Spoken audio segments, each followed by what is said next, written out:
Kita bertemu lagi dalam mata kuliah hukum bisnis. Kali ini kita mempelajari bab 5 hukum benda. Setelah kita mempelajari subjek dan objek hukum, untuk bisa memberikan pemahaman lebih lanjut mengenai hubungan subjek hukum dan objek hukum, kali ini kita perdalam mengenai hukum benda yang tentunya sangat penting ya, kaitannya nanti dengan kegiatan bisnis. Nah, kita mulai dengan beberapa pengertian tentang benda. Jadi istilah benda sering diartikan sama dengan kekayaan atau dalam praktik bisnis lazim juga disebut properti. Ya, dari Profesor Dr. Juhaindah Hasan itu mendefinisikan benda adalah segala sesuatu yang dapat dimiliki dengan hak milik atau agendom, atau segala sesuatu yang dapat menjadi objek hak milik. Sedangkan dari Profesor Dr. Sri Sudewi mendefinisikan benda ialah barang yang berwujud yang dapat ditangkap oleh panca indera, tapi barang yang tak berwujud termasuk benda juga. Pendek kata, pengertian benda secara yudis ialah segala sesuatu yang dapat menjadi objek hak milik atau agendom. Sedangkan dari Profesor Subekti, memisahkan menjadi dua dalam arti sempit, itu hanya yang dapat dilihat saja. Sedangkan dalam arti yang luas, benda adalah segala sesuatu yang dapat dihaki atau dimiliki dan menjadi objek hukum. Nah, kita lihat dari pengertian menurut Black Law Dictionary, ya, ini edisi yang ke-6, di dalam tahun 90 ya, menyatakan property what which is peculiar or proper to any person, that which belongs exclusively to one.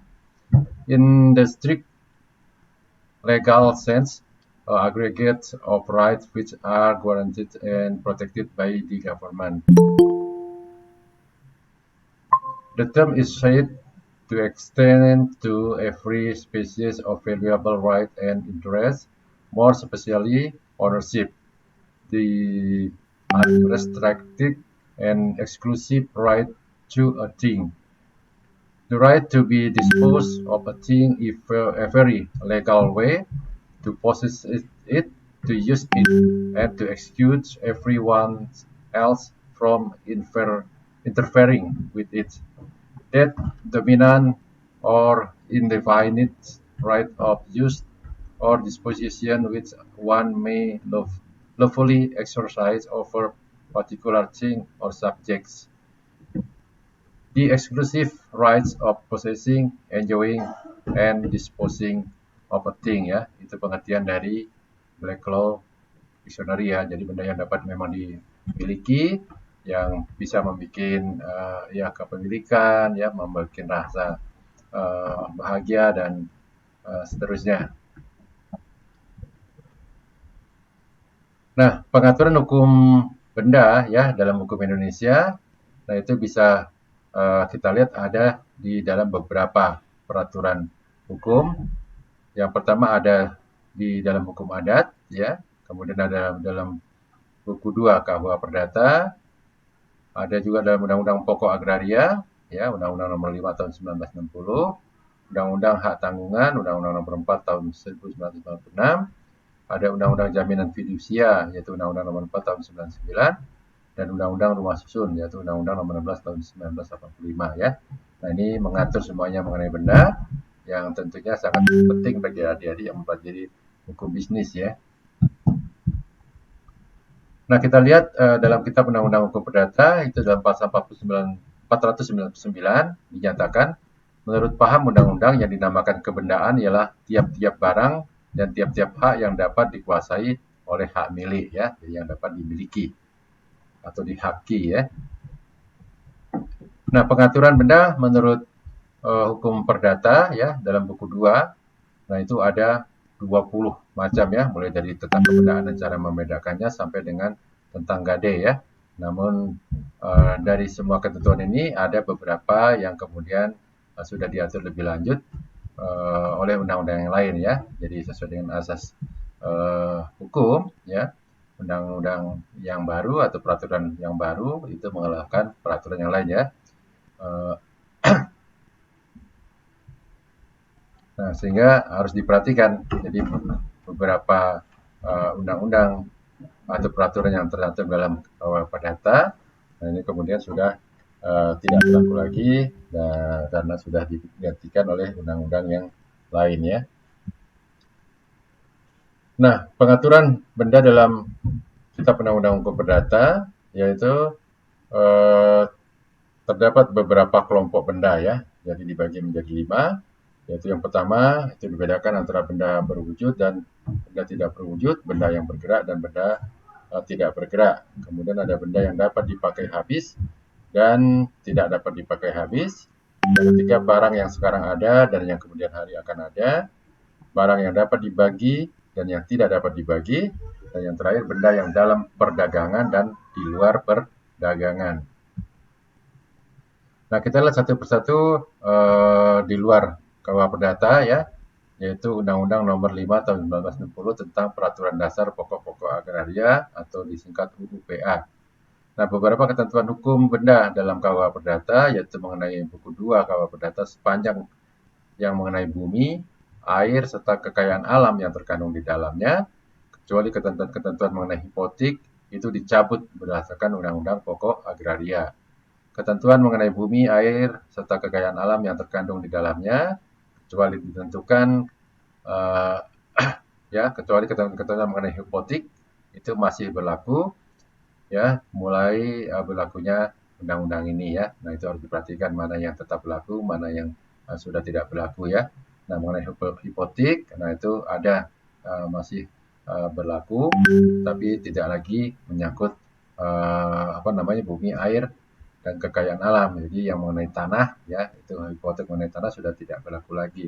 Nah, karena mengenai tanah, nah itu pengaturannya sudah diatur khusus dalam Undang-Undang Pokok Agraria ya. Nah, kemudian akibatnya apa terhadap buku 2 ya KUH Perdata? Ada pasal-pasal yang masih berlaku penuh, yaitu misalnya mengenai hukum waris ya. Jadi teman-teman, mengenai hukum waris ini ya sepenuhnya kita masih tunduk pada masih berlaku ya hukum waris yang ada di KUH Perdata.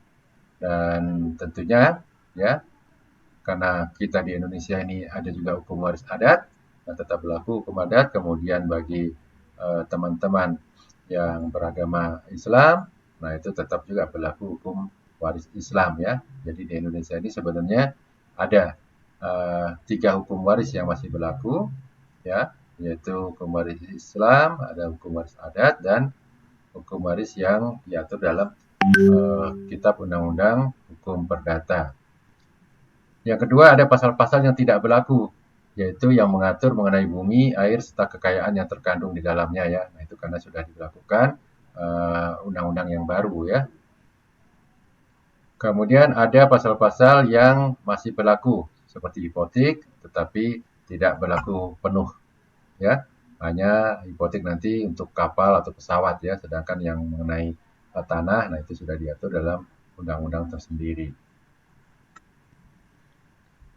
Nah, pengertian agraria dalam ruang lingkup yang sempit bisa berwujud hak-hak atas tanah atau pertanian saja, sedangkan dalam pengertian agraria dalam lingkup yang lebih luas itu meliputi bumi, air, ruang angkasa, dan kekayaan alam yang terkandung di dalamnya ya, bagaimana tertulis dalam pasal 1 dan pasal 2 dari UUPA ya. Jadi tidak hanya menyangkut tanah saja ya, tetapi meliputi bumi, air, dan ruang angkasa dan kekayaan alam yang terkandung di dalamnya ya. Nah, ini jadi pengertian agraria bisa yang di atas bumi ya, di permukaan bumi pertanian, ada yang di air, dan di hutan ya. Nah, kemudian kita lihat ya Undang-Undang Pokok Agraria. Nah, itu yang diatur ya. Jadi bumi ya, air ya, dan ruang angkasa dan kekayaan yang terkandung di dalamnya ya. Jadi kita lihat ada permukaan tanah. Nah, ini biasanya masalah pertanahan atau kulit bumi. Ada ruang di atas permukaan bumi atau ruang angkasanya. kemudian ada tubuh bumi ya yang ada di bawah permukaan bumi, termasuk air di bawah tanah ya. Nah, kita lihat juga, jadi termasuk apa namanya, ini tanah yang di bawah, ini landas kontinen ya, mungkin adik-adik masih ingat. Nah, kemudian ada juga laut ya. Nah, itu termasuk yang sudah diatur tersendiri dalam undang-undang di luar KUH Perdata. Nah, kemudian kita lihat Undang-Undang Nomor 4 Tahun 96 tentang hak tanggungan ya atas tanah beserta benda-benda yang berkaitan dengan tanah ya. Nah, jadi kalau dulu, nah itu semuanya diatur dalam KUH Perdata dengan hipotek ya, tetapi dengan berlakunya Undang-Undang Nomor 4 Tahun 96 itu hipotek atas tanah sudah tidak berlaku lagi ya. Nah, diatur dalam undang-undang khusus yaitu Undang-Undang Nomor 4 Tahun 96 yang mencabut ketentuan mengenai hipotek yang sebagaimana diatur dalam buku 2 KUH Perdata sepanjang mengenai tanah dan ketentuan mengenai kredit verban dalam Statbat 1908 nomor 542 sebagaimana telah diubah dengan Statbat 1937 nomor 190 ya. Nah, kemudian kita lihat pengaturan dalam hukum adat. Hukum adat tidak mengatur hukum benda secara terinci namun tersebar dalam hukum perutangan. Dalam hukum adat, benda utama adalah tanah, sehingga pengaturan yang tegas dalam hukum benda adat hanya dalam bidang pertanahan ya. Nah, biasanya memang adat itu lebih fokus ya mengatur mengenai tanah atau kalau di Bali itu palemahan ya. Nah, palemahan itu diatur secara rigid dalam hukum adat ya. Nah, kemudian kita lihat Undang-Undang Nomor 42 Tahun 99 mengenai fidusia ya. Jadi menurut pasal 1 ayat 4 Undang-Undang Nomor 42 Tahun 99 tentang jaminan fidusia, benda adalah segala sesuatu yang dapat dimiliki dan dialihkan ya. Dapat kita miliki, kemudian dapat juga kita lepaskan atau alihkan kepada pihak lain. Nah, dalam Undang-Undang Jaminan Fidusia, nah itu dibedakan 3 jenis benda ya, yaitu benda bergerak dan tidak bergerak, benda berwujud dan tidak berwujud, benda terdaftar dan tidak terdaftar ya. Jadi yang diatur dalam Undang-Undang Fidusia, nah itu selain tanah ya, jadi benda-benda yang selain tanah ya, itu bisa dilakukan penjaminan dengan fidusia.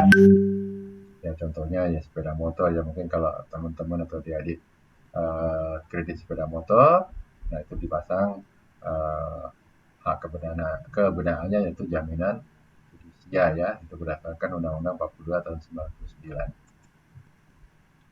Nah, kemudian yang terakhir Undang-Undang Nomor 16 tahun 85 tentang rumah susun. Ya, rumah susun adalah bangunan gedung bertingkat yang dibangun dalam suatu lingkungan yang terbagi dalam bagian-bagian yang distrukturkan secara fungsional dalam arah horizontal maupun vertikal dan merupakan satuan-satuan yang masing-masing dapat dimiliki dan digunakan secara terpisah, terutama untuk tempat hunian yang dilengkapi dengan bagian bersama atau benda bersama atau tanah bersama ya. Jadi kalau kita lihat rumah susun ya, adik-adik atau teman-teman, dia berdiri di atas bidang tanah. Nah, bidang tanah itu menjadi benda bersama atau tanah bersama ya. Sedangkan bangunannya sesuai dengan masing-masing, dia ada di lantai berapa, luas berapa, dia disebut rumah susun ya, atau satuan rumah susun, atau lebih lengkap hak milik atas satuan rumah susun.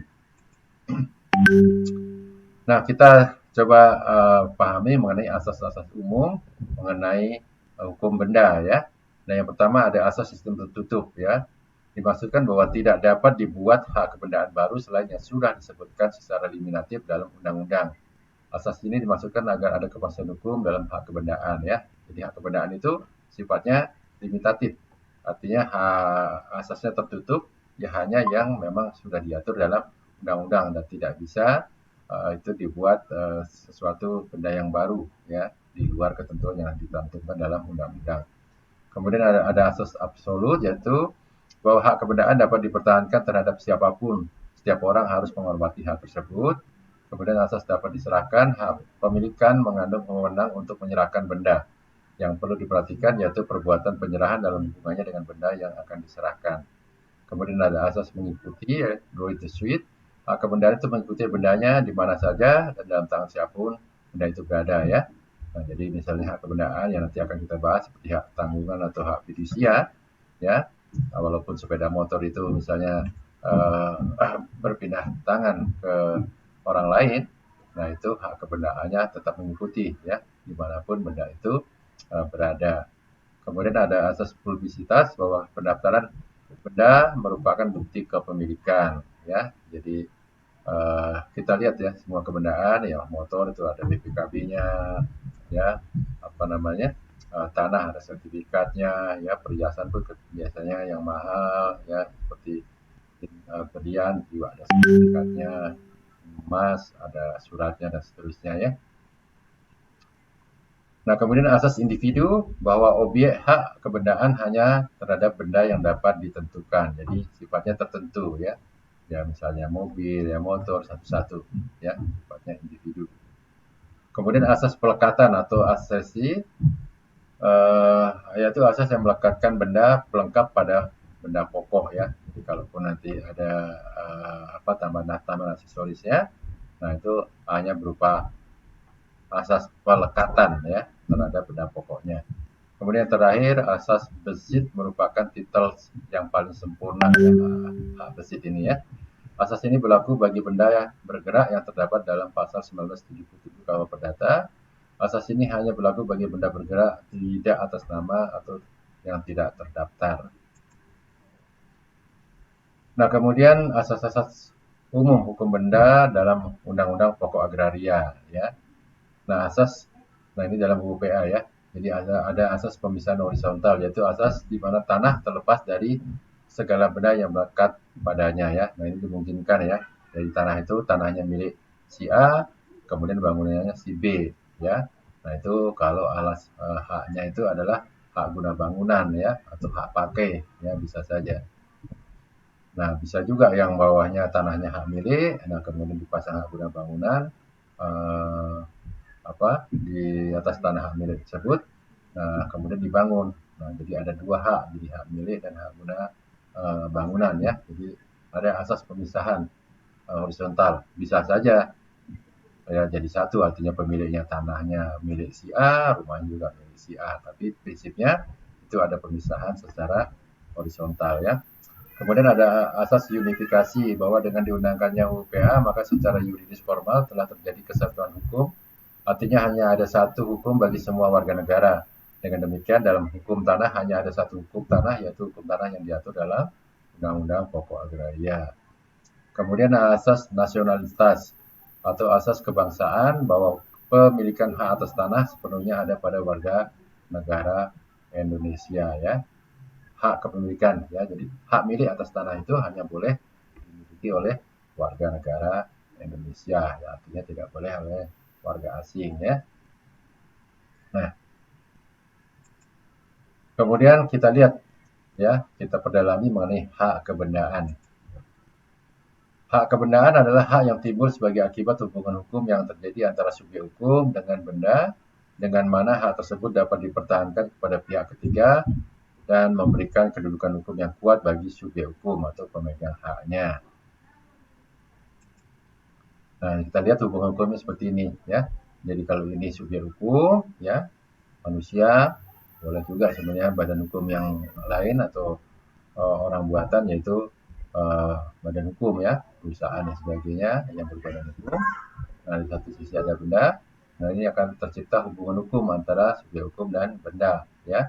Nah, kemudian bisa juga timbul hak kebendaan yang memberikan hak prioritas kepada si subjek hukum atas benda yang bersangkutan. Nah, kita coba melihat klasifikasi dari hak kebendaan ya. Kedudukan hak milik ya, di mana hak kepemilikan atas suatu benda dapat dinikmati seluas-luasnya oleh pemegang milik secara mutlak dan dapat dipertahankan dimanapun dan kepada siapapun, dapat dialihkan atau diteruskan haknya dalam bentuk pewarisan sepanjang tidak bertentangan dengan undang-undang kesusilaan dan kepatutan. Nah, dalam kedudukan sebagai jaminan, dengan mana terhadap setiap benda dapat melekat hak orang lain dengan proses yang ditentukan dalam hukum jaminan sehingga mendatangkan sifat-sifat istimewa atau privilege bagi para kreditor, pemegang hak, yang memiliki kedudukan yang didahulukan dari kreditor lain apabila debitur dinyatakan pailit ya. Nah, ini timbulnya hak kebendaan ya. Jadi ada hak milik awalnya, nah kemudian dalam posisi benda hak milik itu dijaminkan, timbul hak kebendaan, nah itu memberikan hak yang sifatnya istimewa atau privilege ya kepada si kreditor untuk bisa menggunakan benda itu ya, menjual, melelang dan sebagainya untuk mendapatkan prioritas pengembalian hutang dari si yang berhutang ya, si pemilik benda. Nah, kemudian kita lihat sifat-sifat dari hak kebendaan ya, sifatnya absolut ya, jadi mutlak memang karena diberikan hak privilege, memiliki droit de suite ya, jadi mengikuti walaupun benda itu berpindah tangan, nah hak kebendaan itu akan tetap mengikuti ya. Jadi, contohnya mungkin adik-adik beli sepeda motor ya, dipasang hak fidusia. Nah, walaupun sepeda motor itu misalnya dititipkan ke kakak, ke saudara, ke teman, atau sedang dipegang oleh orang lain, atau bahkan dijual ke orang lain, nah hak kebendaan itu, hak fidusia itu tetap mengikuti ya benda itu dan si kreditur tetap mempunyai hak privilege ya. Kemudian memiliki droit de preference, hak untuk didahulukan ya. Jadi pemegang hak ini ya kalau misalnya dijual atau dilelang ya, nah itu hasil penjualnya akan didahulukan untuk pelunasan kepada si pemegang hak kebendaan ya. Hak penuh untuk mengalihkan, kemudian mengandung asas spesialitas, mengandung asas publisitas, dan memiliki hak gugat kebendaan. Nah ini perbedaan hak kebendaan dengan hak perorangan ya. Jadi hak kebendaan sifatnya absolut, hak perorangan relatif. Hak kebendaan terdapat hubungan langsung antara subjek hukum atau orang dengan objek hukum, yaitu benda, sedangkan hak perorangan menimbulkan hubungan hukum antara dua pihak atau lebih yang berkaitan dengan benda atau hal tertentu. Hak kebendaan sifatnya preferen, sedangkan hak perorangan keseimbangan antara dua pihak. Hak kebendaan terdapat hak gugat kebendaan terhadap siapa saja, hak perorangan gugat perorangan antara para pihak dalam perjanjian. Hak kebendaan adalah pemindahan hak sepenuhnya, sedangkan hak perorangan pemindahan hak secara terbatas. Hak kebendaan berlaku asas perlindungan terhadap depositor, ya pemegang haknya. Hak perorangan tidak berlaku asas dalam pasal 1977 KUH Perdata.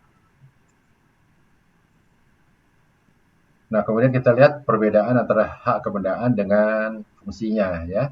Nah, jadi kalau dilihat hak kebendaan berkaitan dengan fungsinya ada dua, yaitu hak kebendaan yang memberikan kenikmatan, yaitu atas milik sendiri ya, jadi memang barang kita sendiri ya, bahwa kita nikmati sesuka kita, tapi juga bisa kita atas milik orang lain ya, yang tentunya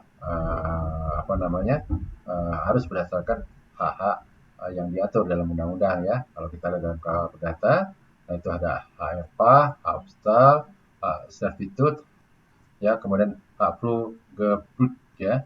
Kemudian kalau kita lihat dalam Undang-Undang Pokok Agraria dalam pasal 16 Undang-Undang Pokok Agraria, nah itu ada hak milik ya, ini atas tanah tentunya kalau kita bicara Undang-Undang Pokok Agraria. Jadi tanah hak milik, tanah hak guna usaha, ada tanah hak guna bangunan, ada tanah hak pakai, tanah hak sewa ya. Nah itu. Jadi kalau hak milik ini ya asas kenikmatan atas milik sendiri. Tapi kalau hak pakai, hak sewa yang sebenarnya itu milik orang lain, kemudian kita sewa, nah kita bisa mendapatkan kenikmatan atas barang milik orang lain, tapi harus ada alas haknya ya. Nah kemudian yang kedua fungsinya hak kebendaan yang memberikan jaminan ya. Jadi kalau kita menjaminkan hak milik kita atas suatu benda ya untuk kepentingan menjamin hutang kita kepada kreditur, nah itu ada hak kebendaan ya yang memberikan jaminan. Nah itu ada diatur dalam KUH Perdata, ya Pandra dan Epotik ya. Kemudian yang diatur dalam KUH Perdata ada yang diatur dalam Undang-Undang Hak Tanggungan, ada yang diatur dalam Undang-Undang Jaminan Fidusia ya. Nah, hak tanggungan ini khusus mengenai tanah dan selain tanah ya, nah itu diatur dalam Undang-Undang Jaminan Fidusia ya. Jadi kalau adik-adik pinjam uang dengan jaminan tanah, nah itu akan dipasang hak tanggungan. Nah, sedangkan kalau adik-adik pinjam uang dengan jaminan kendaraan ya, mobil atau sepeda motor akan dipasang dengan jaminan fidusia. Nah, perbedaan hak kebendaan dengan hak perorangan ya, ini perbedaan lain dalam hal terjadi kepailitan ya. Ditinjau dari sudut hak kebendaan, ya misal A mempunyai hak memungut hasil dari tanah milik B, ternyata si B ini pailit, walaupun B pailit sebagai akibat dari sifat hak kebendaan mutlak, maka si A tidak kehilangan hak untuk memungut hasil walaupun tanah itu dijual oleh kurator ya. Nah, ini jadi hak kebendaan ya karena sifatnya mutlak ya, walaupun pemegang hak itu si benda itu beralih ya kepada pihak lain, nah hak itu tetap dapat dinikmati oleh si pemegang hak ya. Nah, kalau ditinjau dari hak perorangan, ya, ini bedanya dari hak kebendaan dan hak perorangan. Misalnya X mempunyai piutang 1 juta pada Y, ya. X berhutang berarti X mempunyai tagihan, ya, kepada Y sebesar 1 juta. Y kemudian pailit, ya, menurut aturan kepailitan, harta Y harus dijual lelang. Hasilnya digunakan untuk menutupi utang-utangnya, ya, utang-utang dari si Y. X dapat mengajukan tuntutan untuk pembayaran tagihannya, tetapi belum tentu akan terpenuhi jika ternyata harta Y tidak cukup untuk membayar hutangnya, ya. Jika ternyata terdapat banyak kreditur Y. Nah, ini. Jadi kalau hak perorangan tidak terlindungi secara pasti ya, tapi kalau misalnya si X ini pemegang hak kebendaan ya, nah itu X akan mendapatkan hak kebendaan yang sifatnya mutlak, jadi ada hak privilege ya dan duly dispute. Jadi walaupun tanah itu kebendaan itu beralih kepada pihak manapun, nah itu tetap haknya dilindungi ya. Nah, ini bedanya dari sisi kalau terjadi kepailitan antara hak kebendaan dan hak perorangan ya atau hak privat. Nah, kita coba pelajari mengenai hak jaminan kebendaan ya. Jadi hak jaminan kebendaan adalah hak kreditur untuk didahulukan dalam pengambilan pelunasan daripada kreditur-kreditur lain atas penjualan suatu benda tertentu atau sekelompok benda tertentu yang secara khusus diperikatkan ya. Nah, jadi dengan adanya hak jaminan kebendaan, nah kreditur pemegang hak ya itu akan didahulukan dalam proses pelunasan piutangnya ya. Nah, jaminan kebendaan ya, kalau diatur dalam Kitab Undang-Undang Hukum Perdata itu dalam pasal 1131 ya, ini berlaku umum sebenarnya. Jadi segala kebendaan si berhutang ya, jadi orang yang berhutang, orang yang mempunyai hutang, baik yang bergerak maupun yang tidak bergerak, baik yang sudah ada maupun yang baru akan ada di kemudian hari, itu menjadi tanggungan untuk segala perikatan perseorangan ya. Nah, jadi sebenarnya semua harta kita ya kalau kita berhutang itu akan menjadi jaminan, tapi sifatnya masih tentunya adalah hak privat atau belum hak perorangan, belum merupakan hak kebendaan ya. Kalau hak kebendaan, nah jadi harus dipasang hak jaminan ya, baik hak tanggungan kalau dia tanah ya, hipotek kalau dia kapal atau pesawat, atau di yang lain itu ya, selain tanah, pesawat dan kapal dipasang hak fidusia ya.